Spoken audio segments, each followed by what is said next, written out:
എല്ലാവർക്കും നമസ്കാരം, good morning. അപ്പോൾ നമ്മുടെ ഗസ്റ്റുകളൊക്കെ എത്തിത്തുടങ്ങുന്നുള്ളൂ. റീഡ് ഹോഫ്മാൻ ഒരിക്കൽ പറയുണ്ടായി, ഒരു സ്റ്റാർട്ടപ്പ് സംരംഭം അല്ലെങ്കിൽ ഒരു സംരംഭകൻ എന്ന് പറയുന്നത് ഒരു വലിയൊരു കുന്നിൻ്റെ മുകളിൽ നിന്ന് എടുത്ത് ചാടി കഴിഞ്ഞിട്ട് താഴെ വീഴുന്നതിനിടയിൽ അദ്ദേഹത്തിൻ്റെ കയ്യിലുള്ള സാധനങ്ങൾ വെച്ചിട്ട് പാരച്യൂട്ട് ഉണ്ടാക്കി സേഫ് ലാൻഡ് ചെയ്യും.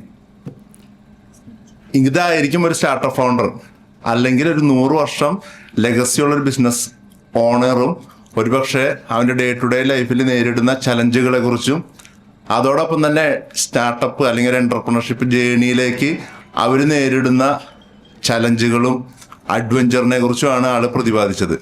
ഓക്കെ, നമ്മുടെ ഇന്നത്തെ ഈ ഇവൻറ്റിലെ മുഖ്യധാരയായിട്ടുള്ള ഒരു പ്രവർത്തനം എന്ന് പറയുന്നത് ഒരു എൻ്റർപ്രണർഷിപ്പിലേക്ക് കാലെടുത്ത് വയ്ക്കുന്ന അറൗണ്ട് 16ഓളം യങ് ബ്ലഡ്സ്, 16ഓളം ഫൗണ്ടേഴ്സിനെ അനുമോദിക്കലാണ് നമ്മുടെ ഇന്നത്തെ മെയിനായിട്ടുള്ള ചടങ്ങ്. ആസ് ഓഫ് നൗ നമ്മുടെ മിനിസ്റ്റർ OJ ജിനീഷ് എത്താന്നാണ് പറഞ്ഞേക്കുന്നത്. ചെറിയ ബുദ്ധിമുട്ടുകൾ ആൾ പറഞ്ഞിട്ടുണ്ട്, എന്തോ ഒരു കാര്യങ്ങളൊക്കെ ആയിട്ട്, പക്ഷേ എത്തുമെന്ന് പ്രതീക്ഷിക്കുന്നു ഇപ്പോഴും. അപ്പോൾ അവിടെ ആയിരിക്കും നമ്മുടെ ആ ഒരു ഇൻക്യുബേഷൻ ബാച്ചിൻ്റെ ഇനാഗുറേഷൻ നടക്കുന്നുണ്ടാവുക.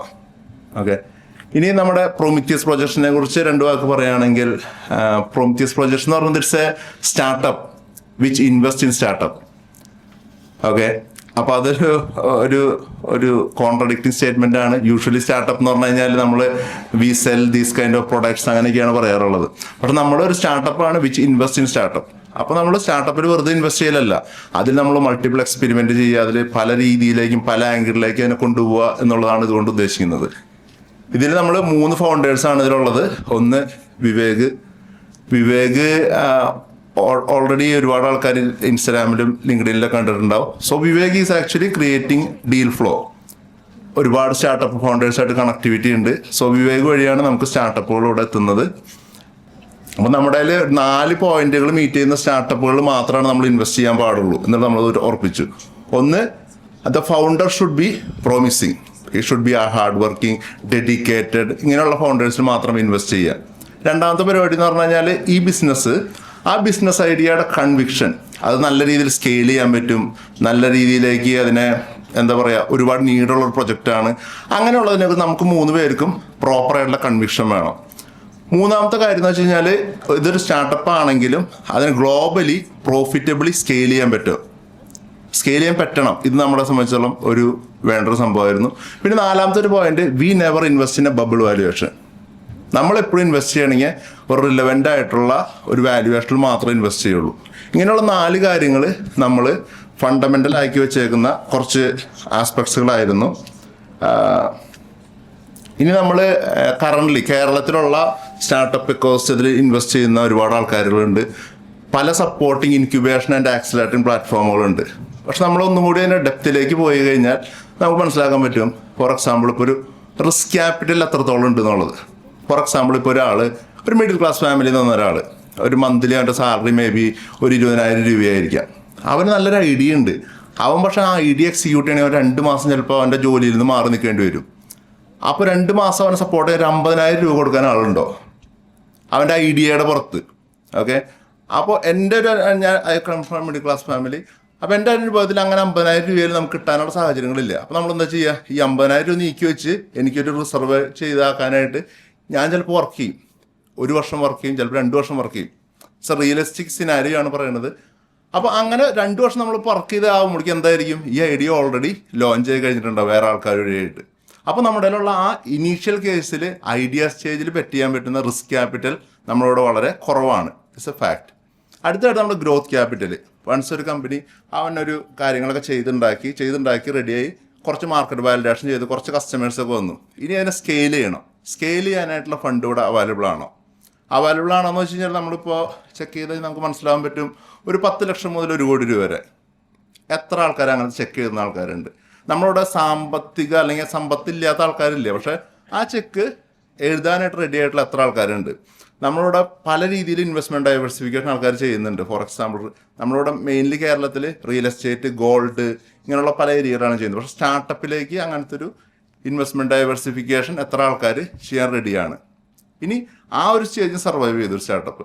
അടുത്താണ് പിന്നെ ഗ്ലോബലി നമ്മളിപ്പോൾ കാണുന്ന ഫേസ്ബുക്ക് അല്ലെങ്കിൽ വാട്സപ്പ് ഇങ്ങനെയുള്ള ആഗോള തരത്തിലുള്ള കമ്പനികളായിട്ട് മാറണം. അതിനെത്തണമെങ്കിൽ എന്താണ്, നെറ്റ്വർക്ക് വേണം, ഗ്ലോബൽ നെറ്റ്വർക്ക് വേണം, ഗ്ലോബലായിട്ട് കണക്ട് ചെയ്യാൻ പറ്റുന്ന ഫണ്ടുകൾ വേണം, സോവേറിയൻ ഫണ്ടുകളായിട്ട് കണക്റ്റുകൾ വേണം. ഇങ്ങനെയുള്ള ഒരുപാട് കാര്യങ്ങൾ ഇതിൻ്റെ ഭാഗമായിട്ട് വേണം. അങ്ങനെ നമ്മൾ കണക്ട് ചെയ്യാൻ പറ്റുന്ന എത്രത്തോളം നെറ്റ്വർക്കുകൾ നമ്മൾക്ക് ആക്സസ് ഉണ്ട്, that's another real problem statement. Next നമ്മൾ ഫേസ് ചെയ്ത അടുത്തൊരു ചലഞ്ച് എന്ന് പറയുന്നത് വെൻ വി ആർ, നമ്മളെല്ലാവരും സ്റ്റാർട്ടപ്പിലേക്ക് ഇറങ്ങുന്ന ഒരു പോയിന്റിൽ നമ്മൾ ആദ്യം കേൾക്കുന്ന പേര് എവിടെയാണ്? ഒരു സ്ഥലത്തിനെ കുറിച്ച് പറയുകയാണെങ്കിൽ ആദ്യം കേൾക്കുന്ന സ്ഥലം ഏതായിരിക്കും ജെയിംസ് ചേട്ടാ? Silicon Valley. സിലിക്കൺ വാലി എന്നുള്ളതാണ് നമ്മളങ്ങനെ കേൾക്കുന്നത്. അപ്പോൾ സിലിക്കൺ വാലി എന്ന് പറഞ്ഞ സാധനം ഒരിക്കലും ഒറ്റയടിക്ക് ഉണ്ടായതല്ല. That's an ecosystem. എക്കോസിസ്റ്റം എന്ന് പറയുന്നത്, എക്കോസിസ്റ്റത്തിൽ ശരിക്കും പറഞ്ഞു കഴിഞ്ഞാൽ ഒരു സ്റ്റാർട്ടപ്പ് ത്രൈവ് ചെയ്യണമെങ്കിൽ അതിന് വേണ്ടുന്ന ഒരു കോർ എക്കോസിസ്റ്റം എന്ന് പറയുന്ന 4 പാരാമീറ്ററാണ് മെയിൻലി പറയുകയാണെങ്കിൽ. 1 institutions, 2 industries, 3 private capital, 4 startup. ഈ 4 കാര്യങ്ങളോട് ചേർന്ന് കഴിഞ്ഞിട്ടാണ് ശരിക്കും പറഞ്ഞാൽ സിലിക്കൺ വാലി ഇന്നാണ് സിലിക്കൺ വാലി ആയത്. അവിടെ ആദ്യത്തെ കാലങ്ങളിൽ തന്നെ സ്റ്റാൻഫോർഡ് യൂണിവേഴ്സിറ്റി വന്നു. അവിടുത്തെ ഇൻഡസ്ട്രീസ് അവരുടെ പല പ്രൊജക്റ്റുകളും ഈ നമ്മുടെ എന്താ പറയുക സ്റ്റാൻഫോർഡ് യൂണിവേഴ്സിറ്റിനെ ഏൽപ്പിച്ചു. അവരത് റിസർച്ച് നടത്തി പ്രൊഡക്റ്റ് ഉണ്ടാക്കി. പല ഫൗണ്ടേഴ്സായിട്ടുള്ള ആൾക്കാർ വന്നു, അവരെ പ്രൊഡക്റ്റ് ഐഡിയ എടുത്ത് എക്സ്പാൻഡ് ചെയ്യാൻ നോക്കി. ഈ ഇൻസ്റ്റിറ്റ്യൂഷൻസിന് ഫണ്ട് ചെയ്ത് പലപ്പോഴും ഗവൺമെൻറ് ആയിരുന്നു. അപ്പോൾ ഇങ്ങനെയുള്ള പല പ്രൈവറ്റ് ഫണ്ടുകളും അവിടെ തന്നെ പൈസ ഉണ്ടാക്കിയിട്ടുള്ള ആൾക്കാർ അവിടെ തന്നെ ഇൻവെസ്റ്റ് ചെയ്യാൻ തുടങ്ങി.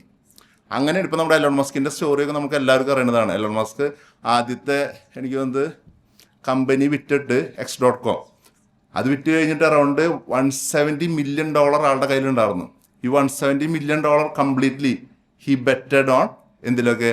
ടെസ്ല, സ്പേസ് എക്സ് ഇതിൽ ബെറ്റ് ചെയ്തു. അതായത് 3 പ്രാവശ്യം സ്പേസ് എക്സ് വിക്ഷേപിച്ചിട്ട് 3ാമത്തെ പ്രാവശ്യം ഫെയിൽ ആവുന്ന ഒരു പോയിന്റിലാണ്. 3 പ്രാവശ്യം ഫെയിലായി, 4ാമത്തേൽ സക്സസ് ആയി. Otherwise he will be bankrupt. അതാണ് എലോൺ മസ്കിൻ്റെ അവരുടെ റിസ്ക് അപ്പറ്റൈറ്റ് എന്ന് പറഞ്ഞാൽ അത്രയ്ക്കാണ്.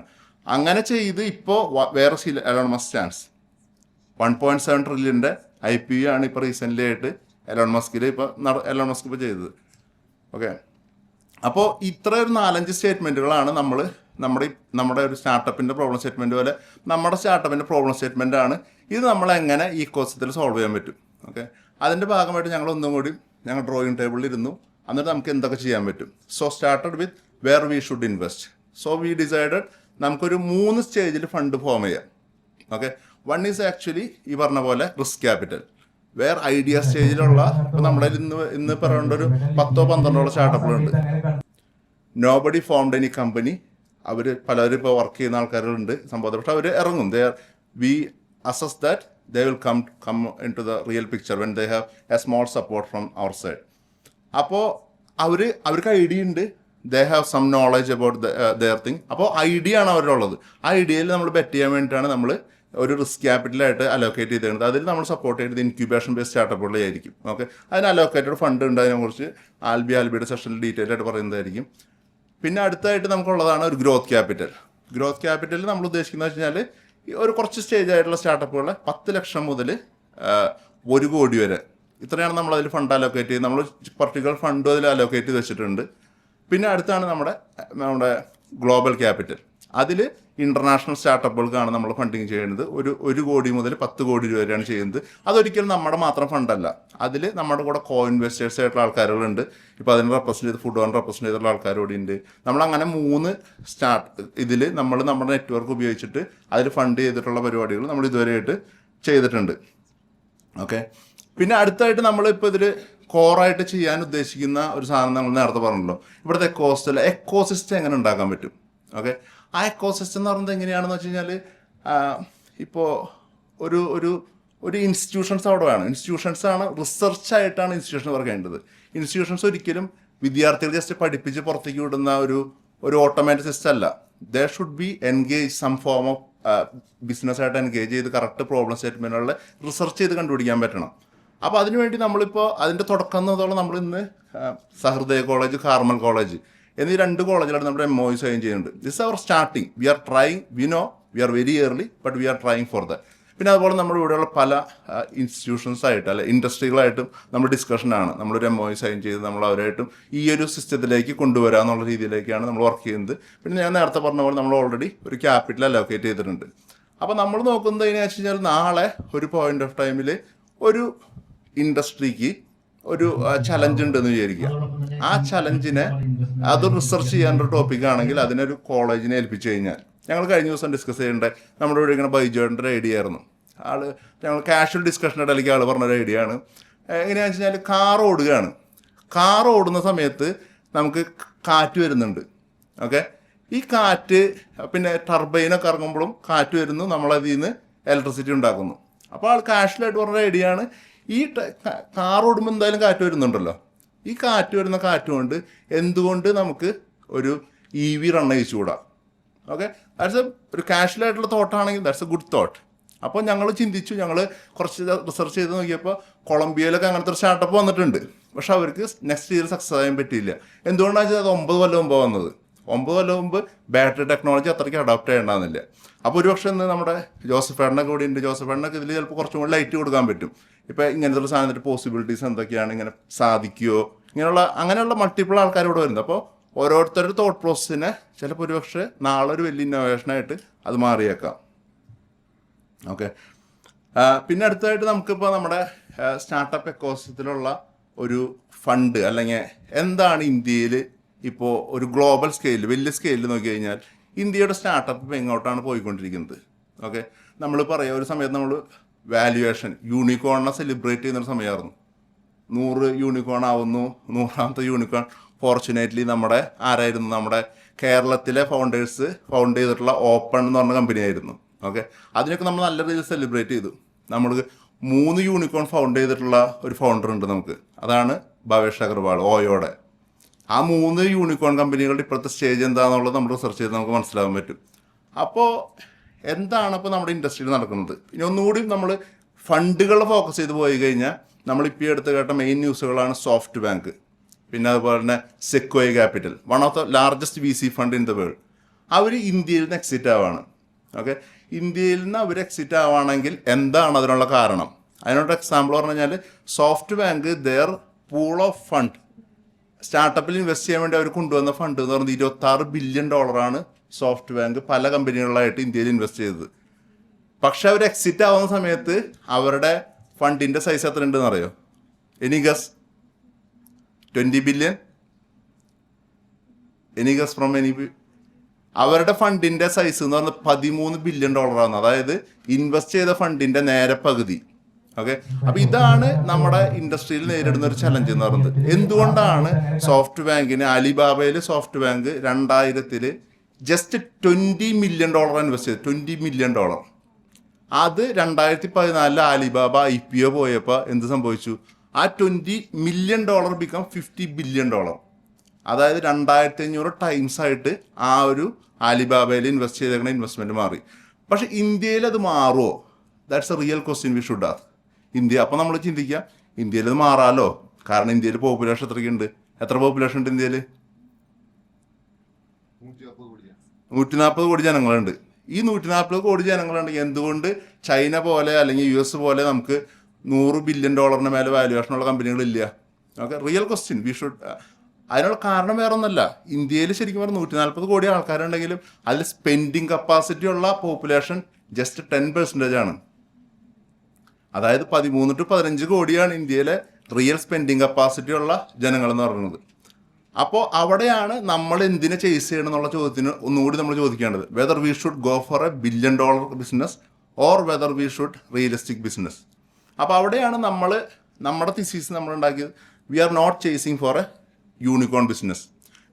V are okay if our startup is actually ready and if they are moving forward when they are ready to make a 10 crores profitable business, we are okay to back them. We don't want them to be, if they have potential they should go, but we are ready to back at 10 crores.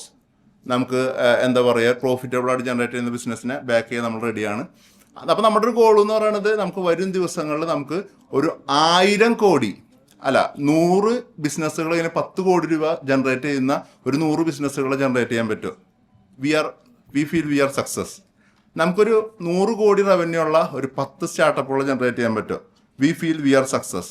Okay, അപ്പോൾ അതാണ് നമ്മുടെ ഒരു thesis വരുന്നത്. നമ്മൾ we are not a hyper സ്കെയിലല്ല, profitable ആയിട്ട് ചെറിയ business ചെയ്യുന്നവരെയും ബാക്ക് ചെയ്യാൻ വി ആർ റെഡി. പിന്നെ അടുത്തായിട്ട് നമ്മുടെ എൻ്റെ ഒരു ചെറിയൊരു കാര്യം കൂടി നമ്മൾ മനസ്സിലാക്കിയത് സ്റ്റാർട്ടപ്പിലെ സക്സസ് റേറ്റ്. എത്രയുണ്ട് സ്റ്റാർട്ടപ്പ് സക്സസ് റേറ്റ്? അതെ. അപ്പൊ ഇതാണ് നമ്മുടെ സ്റ്റാർട്ടപ്പിലെ സക്സസ് റേറ്റ്. അപ്പൊ നമ്മൾ നമ്മുടെ തിസീസ് വെച്ചുകൊണ്ട് നമുക്കിത് എങ്ങനെ ഈ 10% ഒരു 50% എങ്ങനെ എത്തിക്കാൻ പറ്റും. അപ്പൊ അത് വെറുതെ എത്തിക്കാൻ പറ്റില്ല. നമ്മൾ വെറുതെ ഒരു ചെക്ക് എഴുതി ഒരു പാസീവ് ഇൻവെസ്റ്റർ ആയി കഴിഞ്ഞാൽ നമുക്ക് നടക്കൂല. അപ്പൊ അതിനു വേണ്ടി നമ്മുടെ ഭാഗത്തുനിന്ന് എഫേർട്ട് എടുക്കാൻ വി ആർ റെഡി. അതിനു വേണ്ടിയിട്ടാണ് നമ്മളൊരു സ്ട്രോങ് ആയിട്ടുള്ള ടീം ബിൽഡ് ചെയ്യുന്നുണ്ട്. ഇവർക്ക് പല പല സ്റ്റേജുകളിലുള്ള അസിസ്റ്റൻസാണ് നമ്മൾ കൊടുക്കുക ഉദ്ദേശിക്കുന്നത്. ഒന്ന് ബേസിക് സാധനം, ഫിനാൻഷ്യൽ എഡ്യൂക്കേഷൻ. എന്താണ് ഒരു MIS, ഒരു മാനേജ്മെൻറ്റ് ഇൻഫർമേഷൻ സിസ്റ്റം, അത് വെച്ചിട്ട് എങ്ങനെയാണ് ക്യാഷ് ഫ്ലോ ചെക്ക് ചെയ്യാൻ പറ്റുക, എന്തൊക്കെ അവർ ചെക്ക് ചെയ്യണം, എന്തൊക്കെ ഹയർ ചെയ്യണം, എന്തൊക്കെ കാര്യങ്ങൾ അവർ ഡൗൺ സൈസ് വരുമ്പോൾ എന്തൊക്കെ കാര്യങ്ങൾ ചെക്ക് ചെയ്യണം, ഇങ്ങനെയുള്ള കാര്യങ്ങളെ കുറിച്ച് ബേസിക് ആയിട്ടുള്ള എഡ്യൂക്കേഷൻ അവർ കൊടുക്കുന്നു. പിന്നെ വേണ്ടതെന്ന് വെച്ച് കഴിഞ്ഞാൽ നമുക്ക് funding support, of course networking support. ഇന്നിവിടെ നമ്മുടെ ഒരു MOU നടക്കുന്നുണ്ട്. നമ്മുടെ എഡ്ടെക് സ്റ്റാർട്ടപ്പും അവർ പാർട്ട്ണർ ചെയ്യുന്ന ഗ്ലോബൽ എക്സ്പാൻഷന് വേണ്ടി പാർട്ട്ണർ ചെയ്യുന്ന ഒരു കമ്പനിയായിട്ട് ഒരു MOU നടക്കുന്നുണ്ട്. ഓക്കെ. അപ്പോൾ അങ്ങനെ നമ്മുടേതായിട്ടുള്ള മാർക്കറ്റിംഗ് സപ്പോർട്ട്. അതിന് നമ്മൾ ഇൻവെസ്റ്റ് ചെയ്യുന്നതിൽ നമ്മൾ നോക്കുന്നത് ഇങ്ങനെയാണ്. നമ്മുടെ ഒരു ബി 2 സ്റ്റാർട്ടപ്പ് നമ്മൾ എടുക്കുന്നത് നമ്മുടെ 8 സ്റ്റാർട്ടപ്പുകളെയും സപ്പോർട്ട് ചെയ്യാൻ പറ്റാവുന്ന ഒരു സ്റ്റാർട്ടപ്പിൽ നമ്മൾ ഇൻവെസ്റ്റ് ചെയ്യും. കുറച്ച് സോഷ്യൽ മീഡിയ ബേസ് ചെയ്തിട്ടുള്ള കുറച്ച് സ്റ്റാർട്ടപ്പുകൾ നമ്മൾ നോക്കുന്നുണ്ട്. ഒരു വീഡിയോ എഡിറ്റിംഗ് ബേസ് ചെയ്തിട്ടുള്ള ഫൗണ്ടറോട് വന്നിട്ടുണ്ട്. അപ്പോൾ അങ്ങനെയുള്ള നമ്മൾ നോക്കുന്നത് ആ ഒരു എക്കോസിസ്റ്റം നമുക്ക് എങ്ങനെ കംപ്ലീറ്റ് ചെയ്യാൻ പറ്റി. എന്നിട്ട് അതുവഴി നമുക്കൊരു 10% സക്സസ് റേറ്റ് എന്നുള്ളത് അറ്റ്ലീസ്റ്റ് ഞങ്ങളുടെ പോർട്ട്ഫോളിയോയിലെങ്കിലും അതൊരു 50% അല്ലെങ്കിൽ അതിലേക്ക് മേലേക്ക് എത്തിക്കാൻ പറ്റുക എന്നുള്ളതാണ് നമ്മൾ നോക്കുന്നത്. ഓക്കെ. ഇനി ഒരു വളരെ ഗ്രൗണ്ട് ടു എർത്ത് ആയിട്ടുള്ള ഒരു കാര്യം കൂടി പറയാം. എന്താണ് സ്റ്റാർട്ടപ്പ് ഇൻവെസ്റ്റിംഗ്? ഇപ്പോൾ സ്റ്റാർട്ടപ്പ് ഇൻവെസ്റ്റ് ചെയ്യാത്തതായിട്ടുള്ള ആൾക്കാരോട് അതിൻ്റെ ബേസിക് ആയിട്ടുള്ള ഒരു തമ്പ് റൂൾ പറയാം. സ്റ്റാർട്ടപ്പ് ഇൻവെസ്റ്റിംഗ് എന്ന് പറഞ്ഞു കഴിഞ്ഞാൽ ഇപ്പോൾ ഒരു കമ്പനിക്ക് ഇപ്പോൾ ഒരു 1 crore വാല്യുവേഷൻ എന്ന് വിചാരിക്കുക. അതിൽ നമ്മൾ 10 ലക്ഷം ഇട്ട് കൊടുത്തു കഴിഞ്ഞാൽ നമുക്ക് എത്ര ഷെയർ കിട്ടും? 10% ഷെയർ കിട്ടുക അല്ലേ? അതിനുശേഷം നമ്മൾ ഈ കമ്പനി വലുതായി ഒരു 10 കോടി രൂപയുടെ കമ്പനി ആയി കഴിഞ്ഞാൽ നമ്മുടെ 10% എന്ന് പറഞ്ഞത് എത്രയായി മാറും? 1 കോടിയായി മാറും. ഓക്കെ. ഇതാണ് സ്റ്റാർട്ടപ്പിൽ ഇൻവെസ്റ്റ് ചെയ്യുന്നതിനുള്ള അഡ്വാൻറ്റേജ്. ആ ഒരു ഹൈപ്പറായിട്ട് ചിലപ്പോൾ നമുക്ക് റിട്ടേൺ കിട്ടാം. പക്ഷേ ഈ പറഞ്ഞ പോലെയാണ്, there is a lot of risk ഉണ്ട്. പക്ഷേ ഇതാണ് സ്റ്റാർട്ടപ്പിൻ്റെ ഒരു എന്താ പറയുക, ഒരു അപ്സൈഡ് എന്ന് പറഞ്ഞ സാധനം ഇതാണ്. ഓക്കെ. അപ്പോൾ വൺസ് അഗെയിൻ നമ്മളിപ്പോൾ ഇന്നിപ്പോൾ ഓർഗനൈസ് ചെയ്യുന്നത് നമ്മുടെ എൻ്റർപ്രണർഷിപ്പ് ജേണിലേക്ക് കാലെടുത്ത് വയ്ക്കുന്ന ഒരു സെറ്റ് ഓഫ് ഫൗണ്ടേഴ്സിനെ അനുമോദിക്കുന്ന ഒരു ചടങ്ങാണ് നമ്മുടെ കോറായിട്ടുള്ള സംഭവങ്ങൾ. അതോടൊപ്പം തന്നെ നമ്മുടെ ഇൻവെസ്റ്റ് ചെയ്തിട്ടുള്ള പല സ്റ്റാർട്ടപ്പുകളുടെയും ഒരു പ്രസൻറ്റേഷൻ ഉണ്ടായിരിക്കും. അവരുടെ ഭാഗമായിട്ട് അവർ പിച്ച് ചെയ്യും. നിങ്ങൾക്ക് അവരുടെ ഡൗട്ടുകൾ ചോദിക്കാം. എക്സ്പെർട്ടുകളായിട്ടുള്ള പാനലുകളോട് വന്നിട്ടുണ്ട്. അവരുടെ ഭാഗത്തു നിന്നുള്ള പ്രസൻറ്റേഷൻ ഉണ്ടായിരിക്കും. ഓക്കെ. അപ്പോൾ ഇത്ര കാര്യങ്ങളാണ് നമുക്കൂടെ ഉള്ളത്. അപ്പോൾ മേക്ക് ഇറ്റ് ഇൻട്രാക്റ്റീവ്. നിങ്ങൾക്കുള്ള കാര്യങ്ങളൊക്കെ ചോദിക്കാം. ഓക്കെ. സോ ഇത് പറഞ്ഞുകൊണ്ട് ഞാൻ നമ്മുടെ വെൽക്കം സ്പീച്ച് അവസാനിപ്പിക്കുകയാണ്. Once again welcome everyone to Prometheus Innovation Conclave 2026. Thank U.